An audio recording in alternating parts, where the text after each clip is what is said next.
आज के इस मॉर्निंग सेशन में मैं रामपाल देव खटकर आप सभी लोगों का हार्दिक हार्दिक स्वागत करता हूं, अभिनंदन करता हूं। दोस्तों, बिलासपुर छत्तीसगढ़ से मैं बिलोंग करता हूं, जैसा कि सारे लोग लगभग लगभग जानते हैं। और आज हम जिस टॉपिक पे बात करने वाले हैं वो टॉपिक है लीडरशिप। और जब लीडरशिप की बात होती है तो आप जानते हैं कि हम सभी का जो काम है या जिस प्रोफेशन से हम लोग हैं, वहाँ पर लीडरशिप का एक बहुत ही ज़बरदस्त महत्व होता है, अन्य असाधारण महत्व होता है। क्योंकि बिना लीडरशिप या बिना लीडरों को डेवलप किए हम बड़ी टीम नहीं बना सकते हैं। और बड़ी टीम नहीं बना पाएंगे तो एक प्रकार से जो मोटिव लेकर के या जो हमारा विजन लेकर के हम यहाँ पे आए हैं कि 1 मिशन 1 करोड़, ये भी हमारा अधूरा रह जाएगा।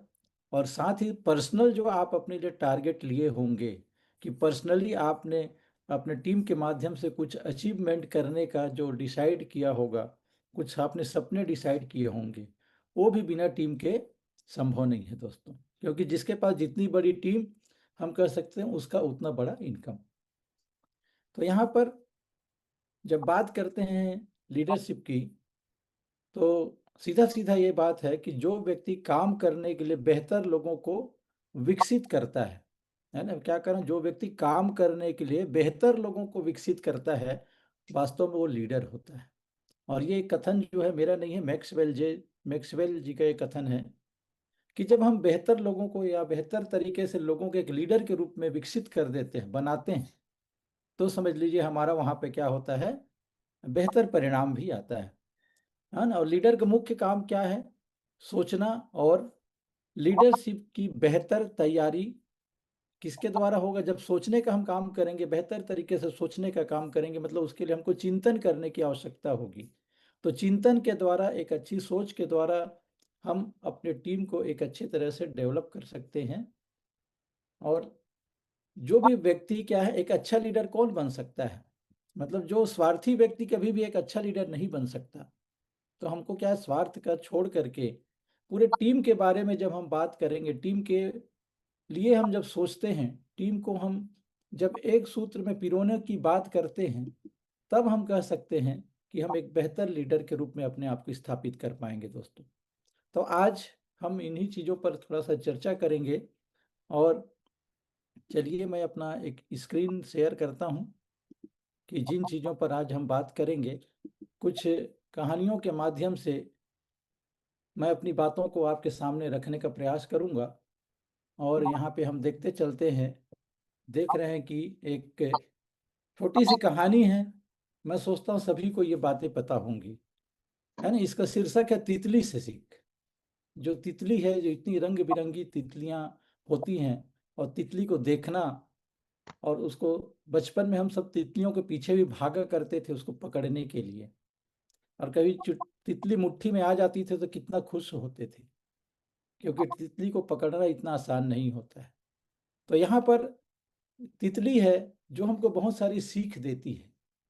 तो ये कहानी हर हो सकता है आप लोग सुने होंगे, हो सकता है आप सब ना भी सुने होंगे, लेकिन आप मेरे साथ रहेंगे तो मैं बेहतर तरीके से चीज़ों को प्रस्तुत करने का मैं प्रयास करूंगा। और इस पूरे आज की जो जूम कॉल है, जूम मीटिंग है, इसमें जो कुछ भी मेरे पास है, मेरे समझ के अनुसार, मेरे नॉलेज के अनुसार, मैं आपके साथ शेयर करने की कोशिश करूंगा दोस्तों। आई होप मेरी स्लाइड दिख रही है सर। Yes sir. हाँ, thank you sir, thank you.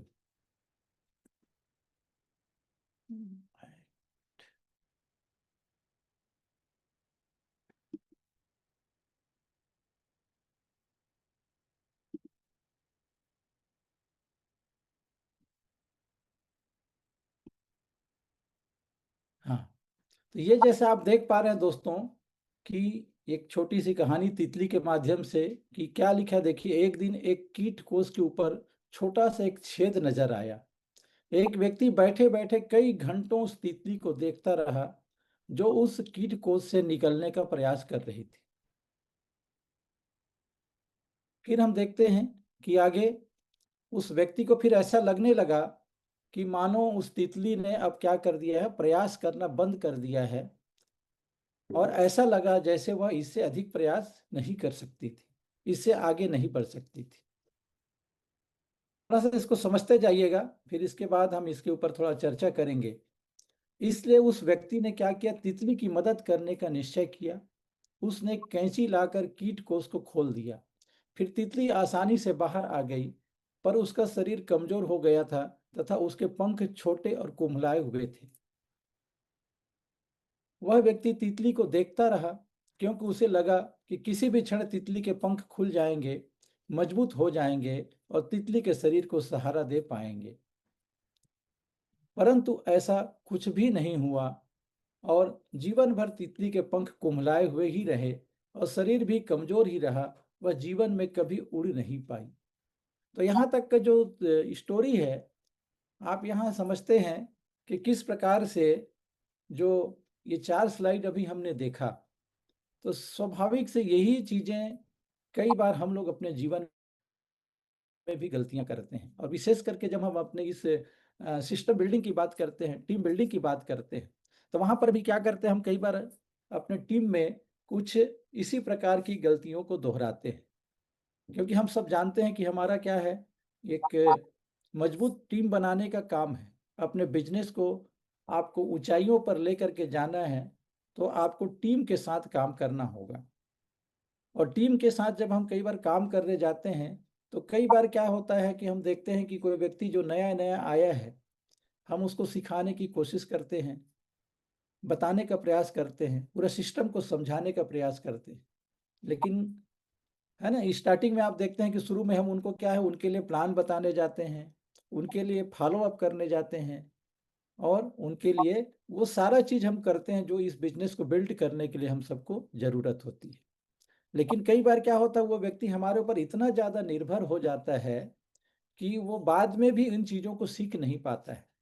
जैसे तितली के आपने देखा कि जब वो निकलने का प्रयास कर रहे थे कीट कोष से, तितली जो कोष के अंदर बंद होती है, तो उस व्यक्ति को लगा कि यार ये तितली तो इतना कोशिश कर रही है लेकिन ये निकल नहीं पा रही है, तो वो उसकी मदद करने की सोचता है और कैंची ला करके कीट कोष को खोल देता है। और खोल देने के पश्चात क्या होता है, तितली तो बाहर आ जाती है, लेकिन उसके पंख हमेशा जिंदगी भर कुमलाए ही रह जाते हैं, वो कभी उड़ नहीं पाती। तो यही गलतियां हम लोग भी अपने बिजनेस में करते हैं दोस्तों, कि अपनी भलमनसाहत के कारण हम उसको हेल्प कर रहे हैं, नया व्यक्ति है, हम उसको सिखाते हैं 1 बार 2 बार 3 बार, और कई बार लोग व्यक्ति क्या हो जाता है कि हर चीज को अपने कंट्रोल में रखना चाहता है। अपने बिजनेस का सोचते हैं कि मैं ही सब कुछ हूँ, मैं ही प्लान बता दूं, मैं ही फॉलो अप कर दूं, है ना, मैं सब चीज कर दूं। मेरा जो डाउन लाइन आया है या मेरा जो बिजनेस पार्टनर है, उसको किसी प्रकार की कोई परेशानी ना हो, उसको किसी प्रकार का ज्यादा टेंशन ना लेना पड़े। लेकिन वास्तव में ऐसा जब हम सोचते हैं, तो कहीं न कहीं पर उसका जो विकास है, उसके अंदर की जो एबिलिटी है, उसके अंदर की जो क्षमताएं हैं, उसको हम कहीं दबा देते हैं। वो व्यक्ति हम पर डिपेंड हो जाता है, और जैसा वो ग्रोथ कर पाएगा वैसा वो कई बार नहीं कर पाता है। जैसे जब तितली उस कीट कोष से निकलती है दोस्तों, तो उस निकलने के दौरान वो जो संघर्ष करती है, उस समय उसके क्या है, एक चिपचिपा पदार्थ निकलता है उस कीट कोष से, जो तितली के पंखों को मजबूती देता है, तितली के पंखों को उस आदर्श स्थिति में लेकर के आता है कि वह वहां कीट कोष से निकलते ही उड़ सके। तो हमने तो उसको संघर्ष करने का अवसर ही नहीं दिया, तो ये जीवन भर कमजोर ही रह गया। तो यही गलतियां हम अपने कई बार अपने बिजनेस पार्टनर्स के साथ में करते हैं, कि उनको हम ओवर पेम्पर्ड करते हैं, कि बहुत ज्यादा। हमने सुना है कि जो अभाव में पलता है वो कुछ इतिहास रचता है। लेकिन जिसको हर चीज आप उपलब्ध करके दे दीजिए, हर चीज आप उसको पका पकाया दे देंगे, तो उसको पका पकाया जब खाने की आदत हो जाती है, तो फिर बाद में जब ऐसी कुछ विपरीत परिस्थितियां आती हैं, तो वो कहीं न कहीं पर जीवन के संघर्ष से हार जाता है और वो पीछे हट जाता है।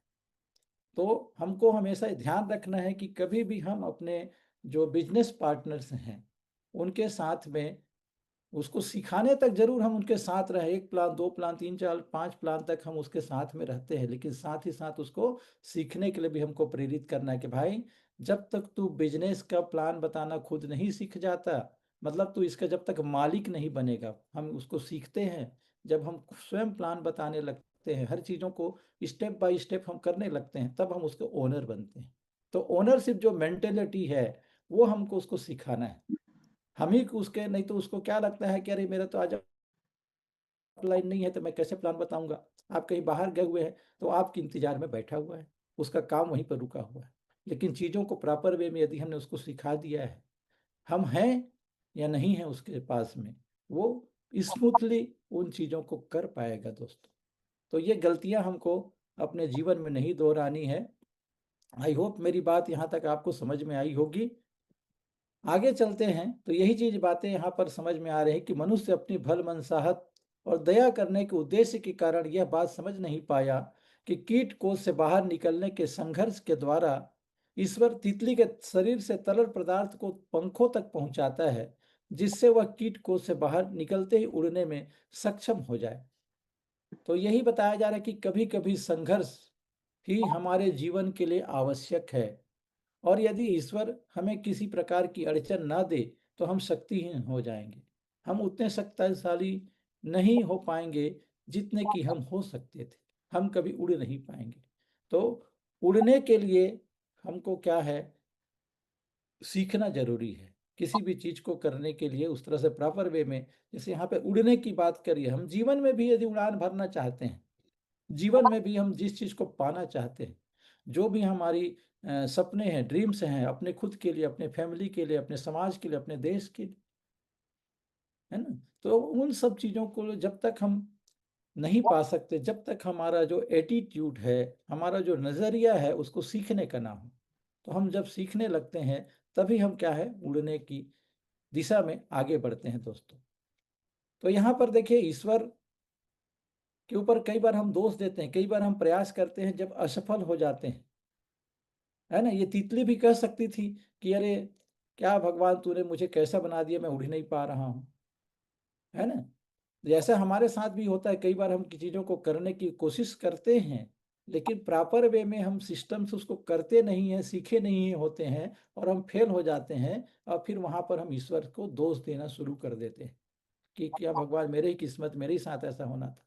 तो वास्तव में भगवान कभी भी किसी के साथ नाइंसाफी नहीं करता है दोस्तों। हमेशा वो आपको वही चीज देता है जो आपके लिए उचित होता है।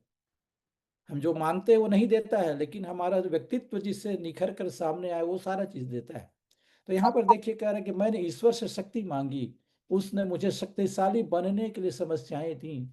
तो हमारे जीवन में जो समस्याएं आती हैं, ये हमको शक्तिशाली बनाने के लिए आती हैं, हमारा परीक्षा लेती है। क्योंकि ईश्वर भी तो टेस्ट करता है ना, वो भी तो देखता है कि वास्तव में इसके अंदर में क्या एबिलिटी है, क्या योग्यता है। जब परेशानी आती है, जब मुसीबत आता है, तो ये कैसा रिएक्शन करता है। क्या ये निराश हो जाता है, क्या ये हताश हो जाता है, क्या ये थक कर हार मान लेता है। तो ये चीजें जब पूरा देखती है, इसलिए हमको ऐसा शक्ति देता है वो, है ना। शक्ति मांगते हैं, लेकिन हमको शक्तिशाली बनने के लिए समस्याएं आती हैं। तो उन समस्याओं को जब हम उस समय सुलझाना सीखते हैं, वो हमारी शक्ति का हमको वास्तविक एहसास कराता है। कई बार ऐसे आपके जीवन में वाकया हुआ होगा, जब आप कोई मुसीबत में फंसे होंगे, तो आपने अपने अंदर से जब पूछा होगा कि मैं कैसे इस समस्या को समाधान कर सकता हूँ, तो उसका उत्तर आपको अवश्य मिला होगा। क्योंकि बिना समाधान के कोई समस्या ही नहीं होती है। हर समस्या, हर प्रश्न का उत्तर पहले बनता है, तब उसके बाद जाके प्रश्न बनता है। उसी प्रकार से हर समस्याएं पहले होती हैं, और लेकिन समस्याओं से पहले उसका समाधान होता है। हमको सिर्फ उसको ढूंढना होता है। उसी तरह दूसरा पॉइंट कहा जा रहा है, मैंने ईश्वर से बुद्धि मांगी, उसने मुझे कठिनाइयां दी, जिसका हल मुझे ढूंढना पड़ा। हम कई बार बुद्धि मांगते हैं, लेकिन उसने मुझे क्या दिया, कठिनाइयां दी। जब कठिनाइयां आएंगी तो हम उसको हल ढूंढेंगे कि कैसे इन कठिनाइयों से हम निजात पा सकते हैं, कैसे इन कठिनाइयों से हम मुक्त हो सकते हैं। मैंने ईश्वर से संपन्नता मांगी, और उसने मुझे कार्य संपन्न करने के लिए बुद्धि और शक्ति प्रदान की। हम ईश्वर के सामने अगरबत्ती जलाते, हे माँ लक्ष्मी, मेरे घर में धन धान भरपूर कर दो, है ना, पूरा मेरे घर में सुख समृद्धि हो, शांति हो, पैसे की कोई कमी ना हो। तो क्या सिर्फ हम ऐसा मांगेंगे और ये सारा चीज हो जाएगा दोस्तों? तो निश्चित तौर पर नहीं, है ना। तो हम सिर्फ मांगते हैं, तो मांगने से हमको क्या है, उस कार्य को आप कैसे संपन्न कर सकते हैं उसके योग्य आपको बुद्धि देती है और आपको शक्ति प्रदान करता है। हमको अपने इनर जो पावर है उसको पहचानने की जरूरत है। मैंने ईश्वर से हिम्मत मांगी और ईश्वर ने मुझे अड़चने दी। तो हिम्मत मांगते हैं तो हिम्मत का आपको परीक्षा भी होता है अड़चनों के माध्यम से, कि आप अड़चने आती हैं तो आप हिम्मत हार जाते हैं, आपका हिम्मत जवाब दे जाता है, या आप हिम्मत के साथ में उस अड़चनों को हटाने का प्रयास करते हैं। रास्ते में कोई पत्थर आता है तो उसको आप ठोकर मार के वो हटा देते हैं, या उसको बच के किनारे से निकल जाते हैं। ये आपका ईश्वर देखता है। तो यहाँ पर भी ईश्वर से हम जो हिम्मत मांग रहे हैं, लेकिन हमने उसको अड़चने दी ताकि हम हिम्मत के साथ में उन अड़चनों का हम सामना कर सकें। मैंने ईश्वर से प्रेम मांगा और उसने मुझे मुसीबत से घिरे लोग दिए जिनकी मैं सहायता कर सकूं। तो यहाँ पर भी यही कह रहा है, मैंने ईश्वर से क्या मांगा, प्रेम मांगा, लेकिन उसने मुझे क्या दिए, मुसीबत से घिरे हुए लोग।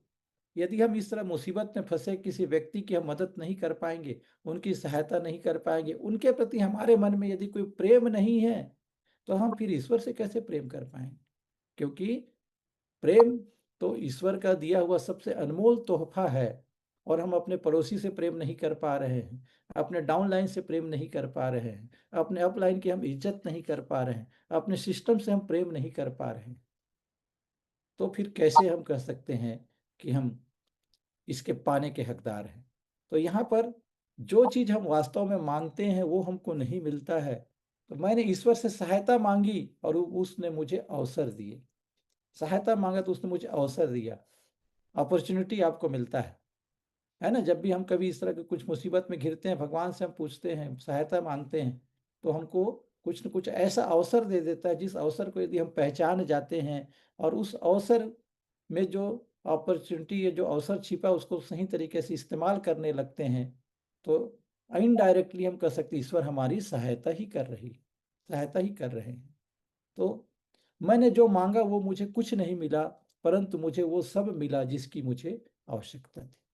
अंत में कह रहा है कि मैंने जो मांगा वो मुझे कुछ नहीं मिला। आप देख रहे हैं कि उसने शक्ति मांगा, उसने प्रेम मांगा, है ना, सहायता मांगी, लेकिन वो सब नहीं मिला। लेकिन वो चीजें कैसे उसके व्यक्तित्व में डेवलप हो सकती है, कैसे वो सारी चीजें उसके अंदर की क्वालिटी में जा सकती है, ये सारी चीजें, वो परिस्थितियां उनको बना कर दी। तो यही कहा जा रहा है, मैंने जो मांगा वो मुझे कुछ नहीं मिला, परंतु मुझे वो सब मिला जिसकी मुझे आवश्यकता थी। तो यहाँ पर मॉरल ऑफ द स्टोरी यही है कि डर के बिना जीवन जिएं, सभी अड़चनों, मुसीबतों और परेशानियों का सामना करें और उनका समाधान ढूंढने की कोशिश करें।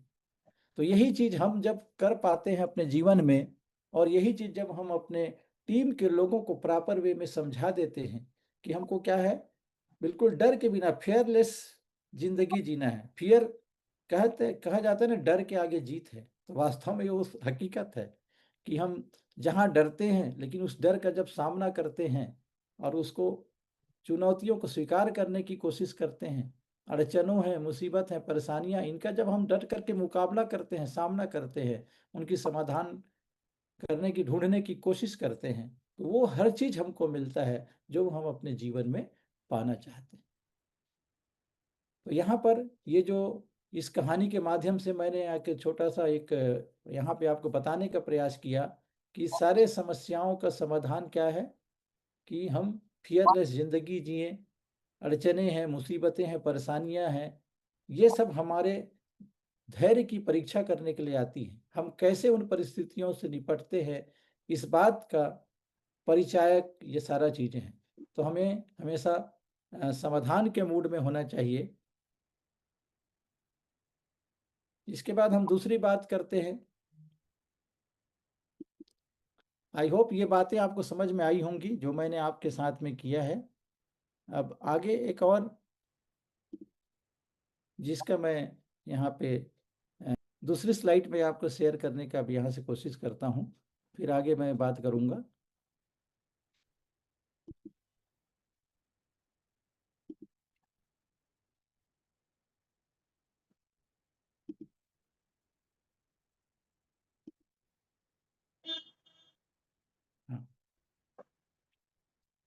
यहाँ पर देखिए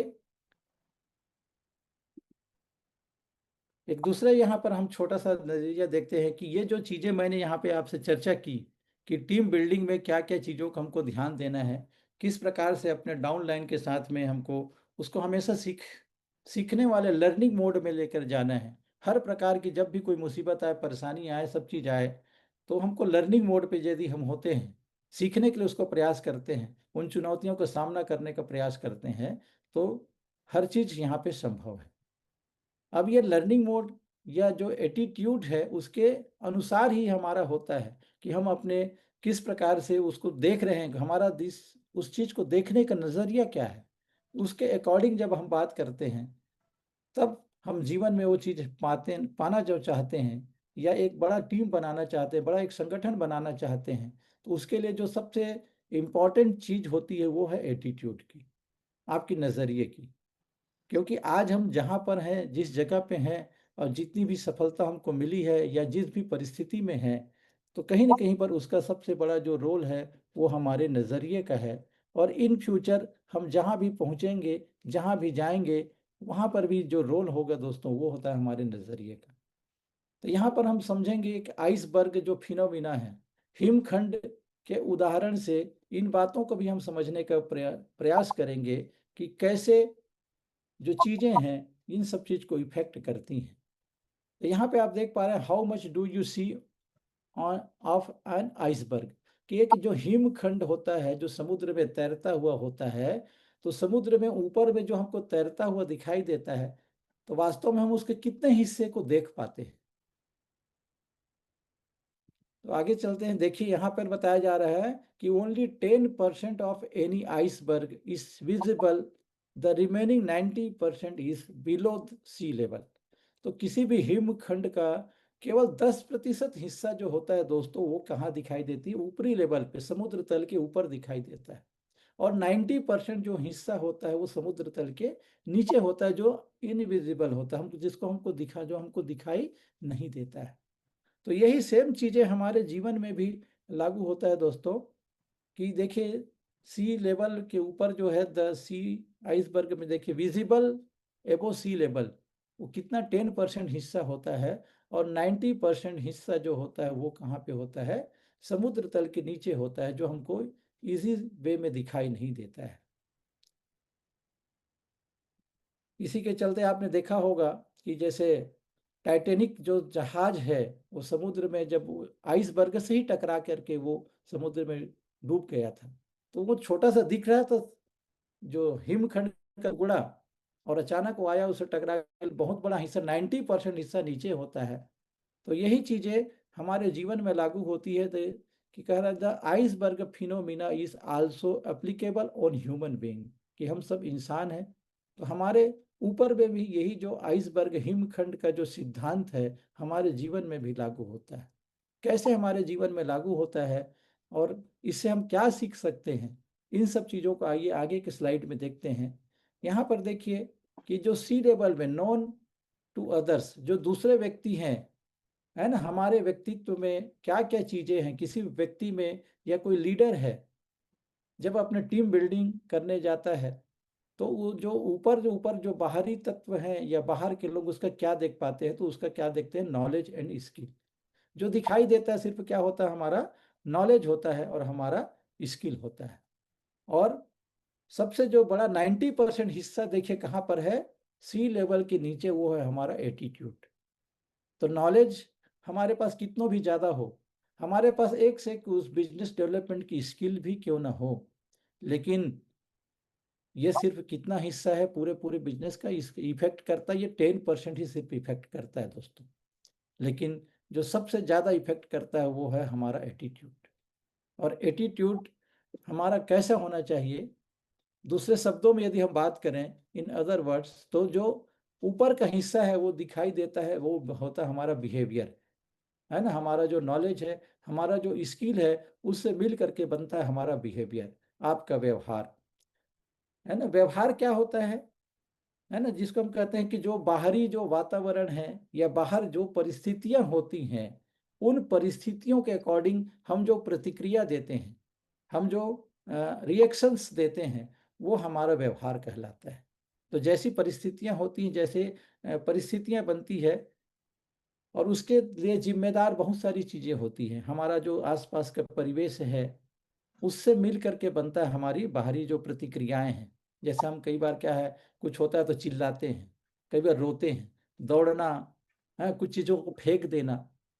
तो ये सब क्या कहलाता है, इनके द्वारा हम किसी भी व्यक्ति के बिहेवियर को मापते हैं, है ना, कि वो कैसे बातचीत कर रहा है, वो उसके प्रति आपका विश्वास, उसका प्रतिबद्धता, उसकी जवाबदेही, परिणाम, है ना, ये सब जो चीजें, एंगरनेस है, ये सारी जो चीजें हैं ये उसके बिहेवियर को दर्शाती है।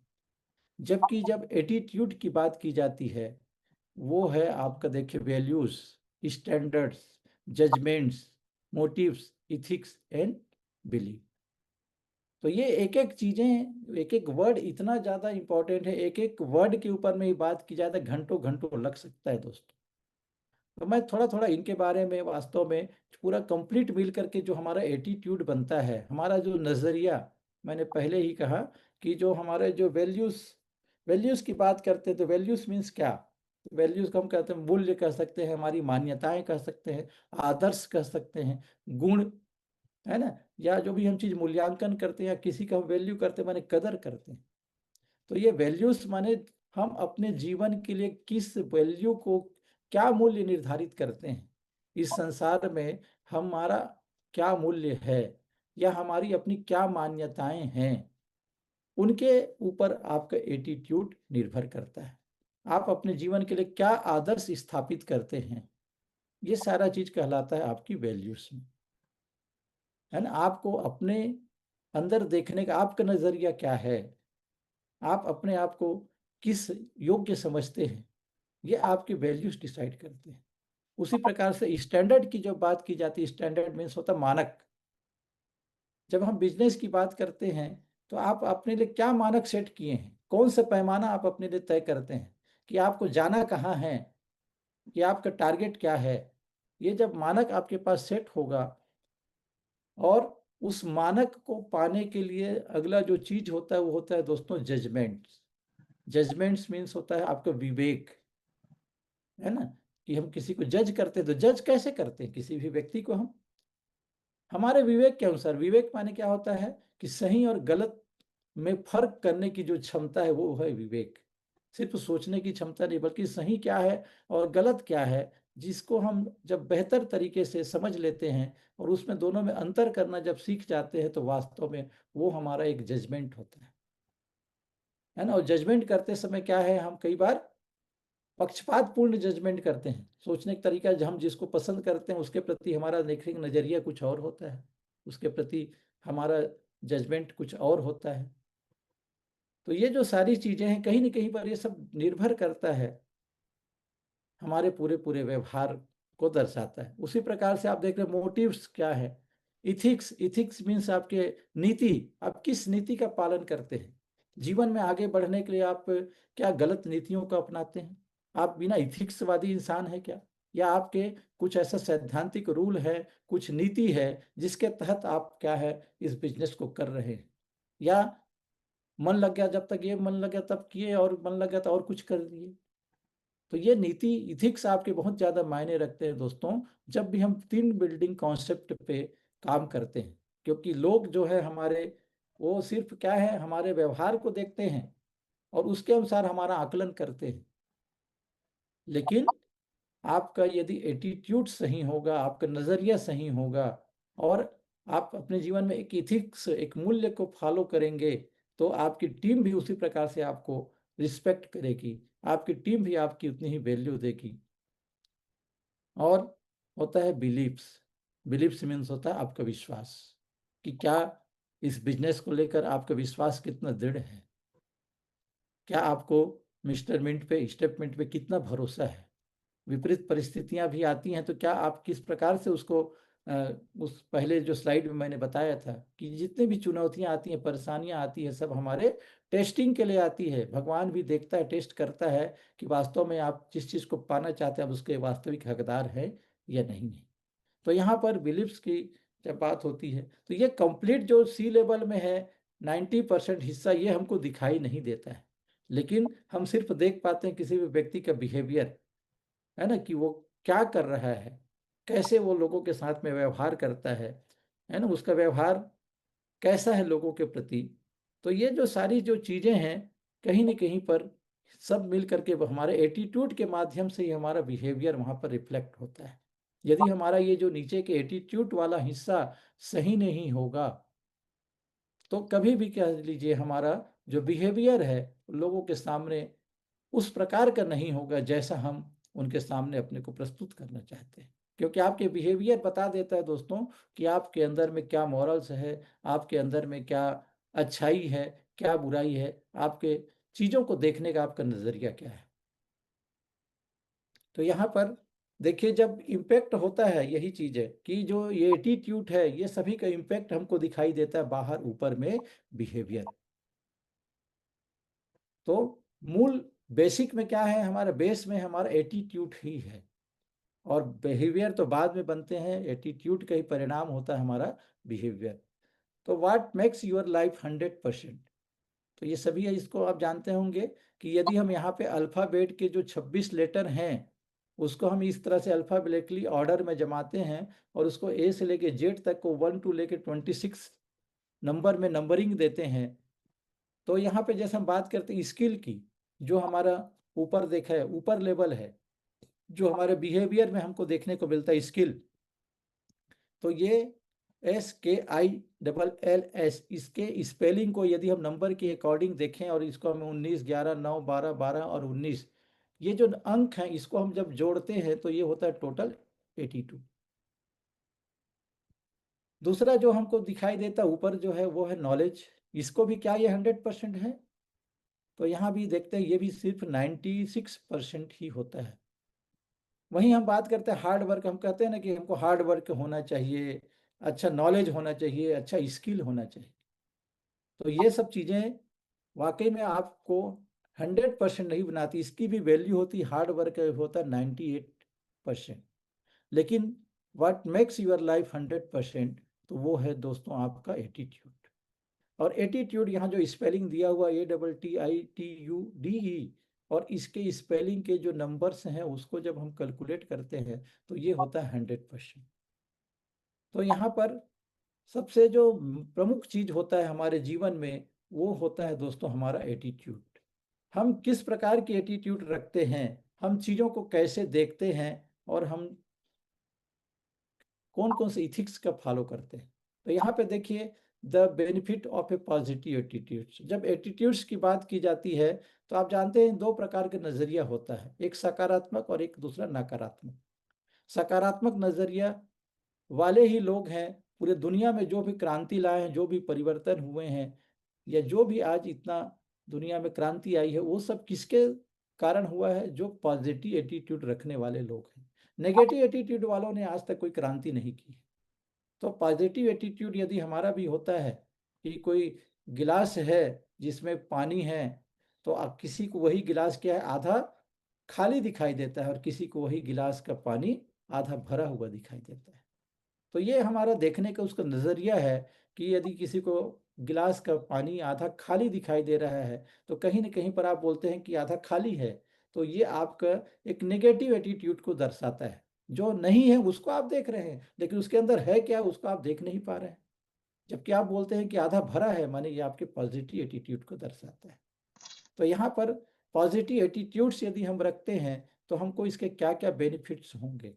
तो सबसे पहले देखिए लिखा है success achieved faster and more easily, कि पॉजिटिव एटीट्यूड और नेगेटिव एटीट्यूड दो व्यक्ति हैं, तो आप हमेशा दोनों के स्तर में, दोनों के परफॉर्मेंस में अंतर देखेंगे, है ना। नेगेटिव एटीट्यूड वाला व्यक्ति कोई भी चीज़ आएगा तो उसको नेगेटिव वे में पहले देखता है, कोई अवसर आया तो उसको नेगेटिव तरीके से देखता है, शक की नज़र से देखता है। देखिए उसको सही उसका मूल्यांकन करना, सही चीज़ों को समझने के लिए आप उसको छानबीन कर रहे हो वो अलग चीज़ है, लेकिन सबसे पहले देखते ही हमारा जो नज़रिया क्या होता है, अरे ये तो नहीं होगा, ये बेकार है, ये ऐसा है। तो इस प्रकार की जब हम बात करते हैं और यही मैसेज जब टीम में भी पास करेंगे तो निश्चित तौर पर ये हमारा जो पूरा जो बिजनेस है डुप्लीकेशन का है, कॉपीकैट मार्केटिंग इसको कहा जाता है। जो चीज़ आप करते हैं वही आपके डाउनलाइन में पास होता है। तो हमारा एटीट्यूड हमेशा कैसा होना चाहिए? पॉजिटिव होना चाहिए। और सक्सेस निर्भर करता है पॉजिटिव एटीट्यूड के ऊपर में। जितने ज़्यादा आपका सकारात्मक नज़रिया होगा, जितना ज़्यादा आप पॉजिटिव एटीट्यूड के होंगे, आप उतने जल्दी ग्रोथ को अचीव करेंगे, उतना जल्दी आप क्या हो जाएंगे? सक्सेसफुल होंगे। इसलिए कहा जा रहा है success achieved faster and more easily. बहुत ही तेजी के साथ, बहुत आसानी के साथ में आप सक्सेस को पा सकते हैं यदि आपका नज़रिया पॉजिटिव है। दूसरा है मोर हैप्पीनेस, है ना। किसी भी चीज़ों को हम देखते हैं तो हम उसको देखते कैसे हैं? यदि हम नेगेटिव नज़रिए से देखेंगे तो हमको उसमें दुख मिलेगा, तकलीफ होगी, पीड़ा होगी। लेकिन यदि हम उसको एक सकारात्मक नज़रिए से देखते हैं तो हमको खुशी मिलेगी। कोई भी चीज़ हमारे सामने आया तो कैसे आप उसको देख रहे हैं, है ना, वही आपके खुशी। जैसे कोई काम है, अब हमको मालूम है कि भैया हमारा ये जो बिजनेस है इसमें बिना लर्निंग के अर्निंग नहीं हो सकता है। तो हम यदि इजी वे में उसको लर्न करने की किसी भी चीज़ को कोशिश करेंगे, खुशी खुशी खुद सीखने की कोशिश करेंगे, ये जूम मीटिंग में आएंगे, है ना, हमारे फिजिकल मीटिंग्स होते हैं, उस मीटिंग में हम खुशी के साथ में आएंगे। वहाँ जो भी स्पीकर आ रहा है, जो चीज़ वहाँ बताया जा रहा है, उसको एक पॉजिटिव एनर्जी के साथ में ग्रैब करेंगे, खुशी के साथ में उसको एक्सेप्ट करेंगे। और दूसरा होता है कि बोझ समझ कर, चलो यार ठीक है, बोल रहे हैं तो चले चलते हैं, लेकिन ऐसा वैसा, तो वो जो वहाँ पे आपका जो हैप्पीनेस आपको नहीं मिलेगा। तो मोर हैप्पीनेस यदि आपको पाना है, जीवन में ज़्यादा आपको खुशी चाहिए, तो उसके लिए भी आपको पॉजिटिव एटीट्यूड का होना बहुत ही ज़्यादा जरूरी है। और यही चीज़ पूरे, जब टीम में एक सकारात्मक माहौल क्रिएट होता है तो कठिन से कठिन काम भी बहुत ही इजी वे में हो जाते हैं। मोर एनर्जी, पॉजिटिव जो एटीट्यूड है आपके अंदर, मोर एनर्जी, बहुत ज़्यादा ऊर्जा का संचार करती है। और ऐसे भी हमारा जो बिजनेस है वो कहा जाता है क्या है? उत्साह का बिजनेस है। उत्साह के समुद्र में कूद जाइए कहा जाता है ना। जब तक हम उत्साहित नहीं रहेंगे, एनर्जेटिक नहीं रहेंगे, तो हम दूसरों को ऊपर कैसे उत्साह और एनर्जी ट्रांसफर कर पाएंगे? तो ये सबसे ज़्यादा इम्पोर्टेंट ये भी है कि आप एक एनर्जी फील करें। उसके लिए आपका अंदर से वो एनर्जी आना चाहिए, मोटिवेशन आना चाहिए। पॉजिटिव यदि हम रहते हैं तो हम ज़्यादा से ज़्यादा एनर्जी फील कर पाते हैं। Greater inner power and strength, हमारे जो इनर पावर है और हमारा जो स्ट्रेंथ है, हमारी जो मजबूती है, ये पॉजिटिव एटीट्यूड के द्वारा ही हमारे जीवन में ज़्यादा आता है दोस्तों। हम नेगेटिव होंगे तो कभी भी हम चीज़ों को उस तरह से नहीं ले पाएंगे, उस तरह से नहीं देख पाएंगे। उसके अंदर के जो हमारा, है ना, कहा जाता है हमारे इंसान के हर दिमाग में दो प्रकार के व्यक्ति हैं, है ना, दो एफएम है। एक पॉजिटिव, दो फोरमैन है कहा जाता है हमारे अंदर में। हम जिसको ज़्यादा काम देंगे पॉजिटिव वाले फोरमैन को देंगे जो ए है, और जो बी वाला नेगेटिव वाला फोरमैन है तो वो ज़्यादा उसी प्रकार का हमारा यहाँ पर एटीट्यूड होता है।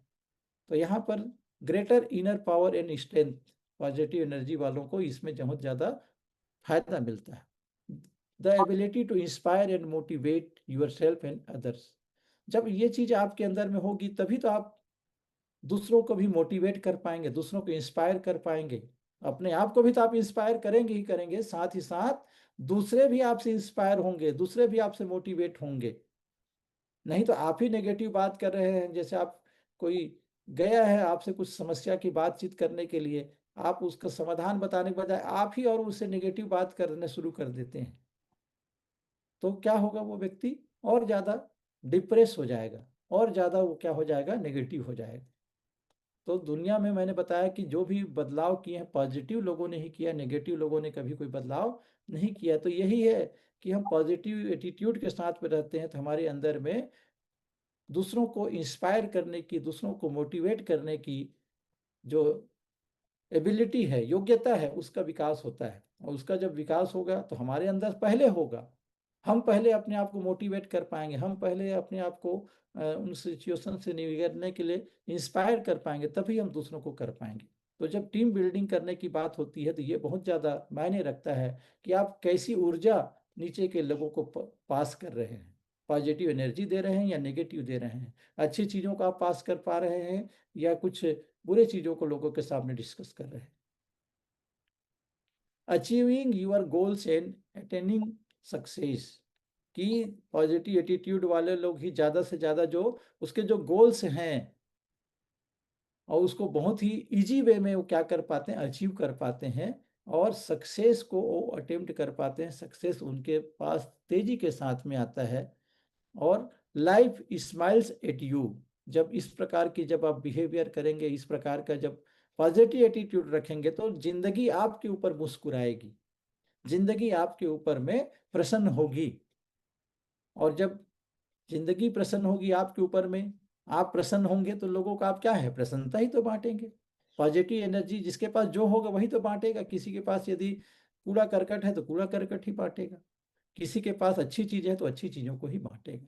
तो लाइफ हमेशा स्माइल करेगी आपके ऊपर में। और ऐसे भी स्माइल बहुत बड़ा एक चीज होता है, स्माइलिंग जो फेस होना, पीपल रिस्पेक्ट यू।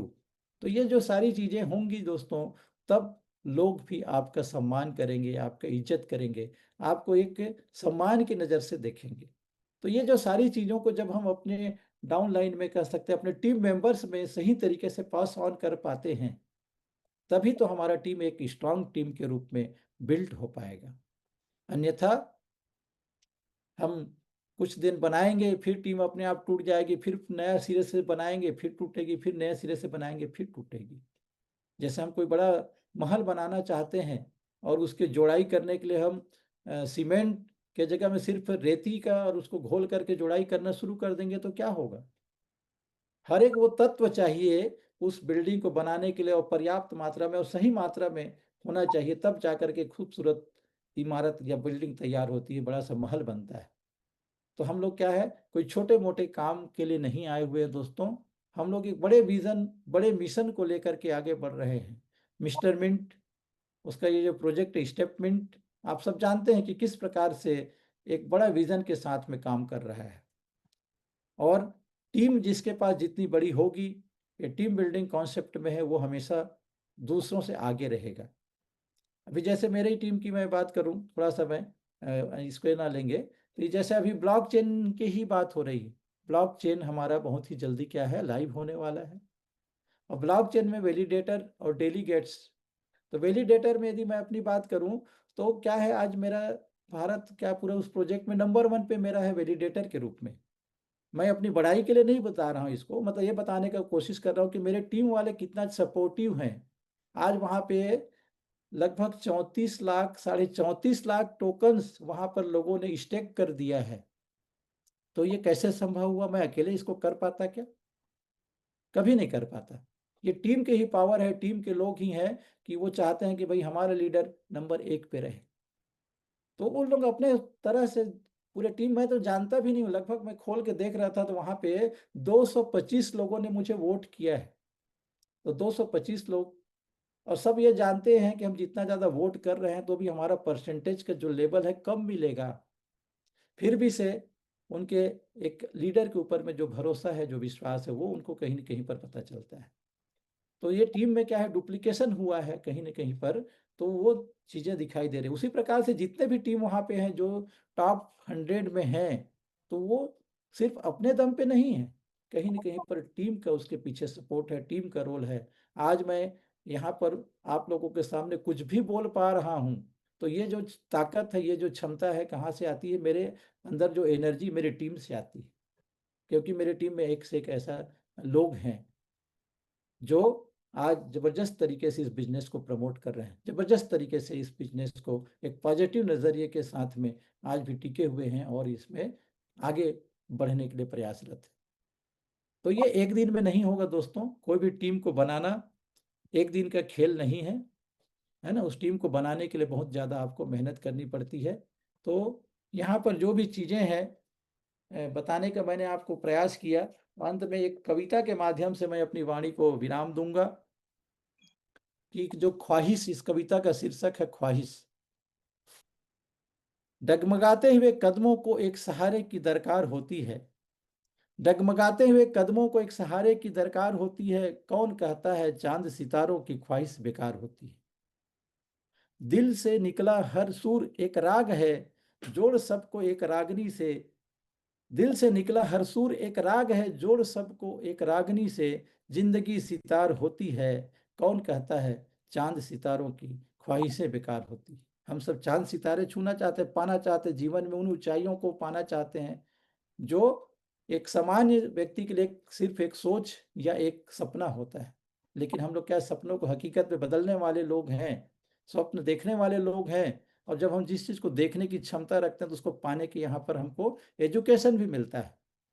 और हर व्यक्ति यदि वास्तव में पॉजिटिव एटीट्यूड के साथ में बातों को समझे तो वो हर चीज़ वो पा सकता है जो पाना चाहता है। आगे देखिए, तुम दौड़ना शुरू तो करो, जीत लोगे रेस उस देवी से जो कामयाबी के रथ पर सवार होती है। तुम दौड़ना तो शुरू करो, जीत लोगे रेस उस देवी से जो कामयाबी के रथ पर सवार होती है। कौन कहता है चांद सितारों की ख्वाहिशें बेकार होती है। मानो या ना मानो, तुम्हारी हर कुंठा, हर निराशा के पीछे तुम्हारी अपनी बुद्धि जिम्मेदार होती है। कौन कहता है चांद सितारों की ख्वाहिशें बेकार होती है। तुम कहते हो कि इसके लिए किस्मत गुनाहगार होती है। तुम कहते हो इसके लिए किस्मत गुनाहगार होती है। सारा दोष धरते हो उस शक्ति पर जो निर्गुण निराकार होती है। मैंने बताया था भगवान को हम लोग दोष देते हैं, कुछ हमारे साथ अच्छा नहीं होता है तो, कि तू मेरे साथ ऐसा क्यों करता है भगवान। तो इसी चीज को यहाँ पे पंक्तियों के माध्यम से, कि तुम कहते हो कि इसके लिए किस्मत गुनाहगार होती है, सारा दोष धरते हो उस शक्ति पर जो निर्गुण निराकार होती है। अब मान भी लो न कि डगमगाते कदमों को, केवल तुमसे ही सहारे की दरकार होती है। केवल तुमसे ही सहारे की दरकार होती है। कौन कहता है चांद सितारों की ख्वाहिशें बेकार होती है। किसी मंदिर और काबे पीर तुम्हें कभी नहीं बचा सकता। किसी मंदिर का भगवान और काबे का पीर तुम्हें कभी नहीं बचा सकता। तुम्हारी मेहनत ही उनकी सेवाओं का आधार होती है। कौन कहता है चांद सितारों की ख्वाहिशें बेकार होती है। तो इन पंक्तियों का आप लोग अन्यथा नहीं लेंगे कि किसी मंदिर का भगवान या काबे का पीर तुम्हें नहीं बचा सकता। ये जिस संदर्भ में बात कही गई है उस संदर्भ को समझने की आप कोशिश करें कि भगवान भी उनकी मदद करते हैं जो अपनी मदद खुद करते हैं, है ना। God help those who help himself. तो उस संदर्भ में बातें हैं। उठो, जियो, लड़ो, अपने लिए संघर्ष करो। उठो, जियो, अपने लिए संघर्ष करो। लहरों के थपेड़ों से नहीं, तुम्हारे दम से जीवन की नौका पार होती है। कौन कहता है चांद सितारों की ख्वाहिशें बेकार होती है। कौन कहता है चांद सितारों की ख्वाहिशें बेकार होती है। तो बहुत बहुत धन्यवाद, आप लोग तो मेरी बातों को इतने गौर से सुने। आई होप मैं थोड़ा बहुत अपनी समझ के अनुसार जो भी मेरे पास था आपको बताने का मैंने प्रयास किया। आप लोगों को ये बातें यदि पसंद आई होंगी तो उसके लिए आप सभी का हृदय से मैं धन्यवाद देता हूँ कि आप लोगों ने इतनी गंभीरतापूर्वक या बहुत ही क्षमता और धैर्य के साथ में मेरी बातों को सुना। 326 लोग अभी भी यहाँ पे बने हुए हैं, तो आप सभी साधुवाद के पात्र हैं। निश्चित तौर पर आपका जीवन एक बेहतरीन होने वाला है दोस्तों, क्योंकि ये जो मंच है ये वो प्लेटफॉर्म है जहाँ पे यदि आप बाई मिस्टेक भी आ गए हैं, सिर्फ एक लर्निंग मोड में रहिए, लर्निंग एटीट्यूड के साथ में रहिए, पॉजिटिव एटीट्यूड के साथ में रहिए। वो हर चीज़ आपके जीवन में हो सकता है जो आप पाना चाहते हैं। और ये कैसे हो सकता है, आप अपने लीडर से पूछिए। जो आपका लीडर है, जो आपका मुखिया है, वो आपको हर उन परिस्थितियों से लड़ना सिखाएगा, हर उन चुनौतियों का सामना करना सिखाएगा जो एक सक्सेसफुल होने के लिए आपको चाहिए, है ना। क्योंकि लीडर में वो असीम ताकत होती है दोस्तों। लीडर कभी भी अपने टीम को गलत चीज़ों के बारे में नहीं बताता, हमेशा अच्छी चीज़ों के लिए लीड करता है। कि एक लीडर का जो रोल है कैसा होता है कि मुखिया मुख चाहिए, खान पान को एक पालय पोषय सकल अंग, तुलसी सहित विवेक। तो सेम इस प्रकार से ये बातें हैं। तो मैं अपनी बातों को यहीं पर विराम दूंगा सर। और बहुत बहुत धन्यवाद पुनः सभी को। और राजेश सरनोडिया सर को, मनीष सर को मैं थैंक यू कहूँगा कि उन्होंने मुझे अपनी बातों को रखने के लिए यहाँ पर ये अवसर दिया। बहुत बहुत धन्यवाद सर, थैंक यू।